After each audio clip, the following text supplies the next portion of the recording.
Good day mga ka-sports natin dyan. Uribiden Funes 2 or Po, update tayo sa kanilang mga naging games. Unang games nga nila ay panalo sila. Ngunit pangalawang games ay medyo inalat rin ang Orpo kung saan natalo nga ang team nila Erica Stanton at na-straight safe nga sila. Malakas rin talaga ang kanilang nakalaban. Ginawa naman ang lahat ng Orpo ngunit kinapos talaga sila. Siguro hindi pa ganoon kasolid ang kanilang samahan dahil unang-una ang dalawa nilang import ay bago pa lang nga dito. Pero alam naman natin na ngayong darating na naman na laban nila sa susunod na araw, babawi ang Orpo. Kita naman kasi natin na talagang si Erica Stanton ay maganda talaga ang kanyang ipinapakitang performance mula sa Game 1 at kahit sa Game 2 natalo sila, pero sobrang ganda pa rin ng kanyang ipinakita nga sa loob ng court at naka-double digit uli siya. Gayunpaman mga ka-sports, medyo talagang talo talaga sila, na straight set talaga sila kasi medyo malakas talaga yung kanilang nakalaban at malakas rin ang import ng kanilang team na nakasagupaan. Pero syempre alam naman natin na si Erica Stanton mag-a-adjust ito gaya nga sa Creamline noon. Unang games nga ng ating Erica Stanton, natalo ang Creamline Cool Smashers, pero pagdating sa duluhan na laban, sila pa rin ang nag-champion.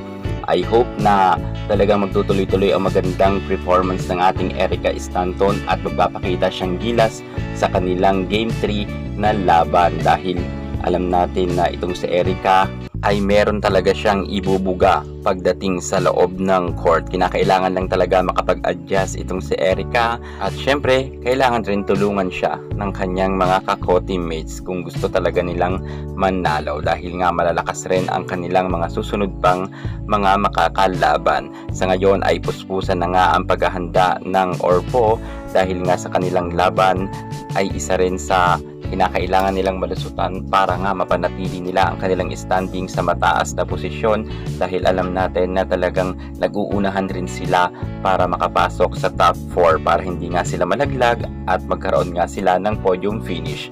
Sa tingin ko naman ay kayang-kaya may panalo nila ang kanilang laban sa susunod na araw, kaya't suportahan natin ang team ng Orpo at ang mga fans dyan ng Creamline Cool Smashers.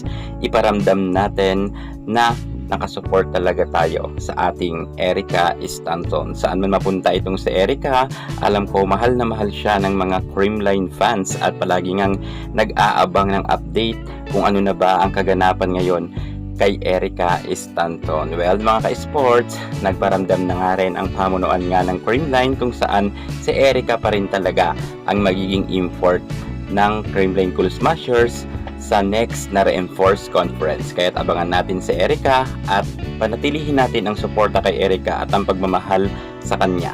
Yan muna pinaka-latest natin sa mundo ng volleyball. At para hindi ka mahuli sa lahat ng issue pagdating sa larangan sa volleyball, subscribe na. Thank you so much. God bless.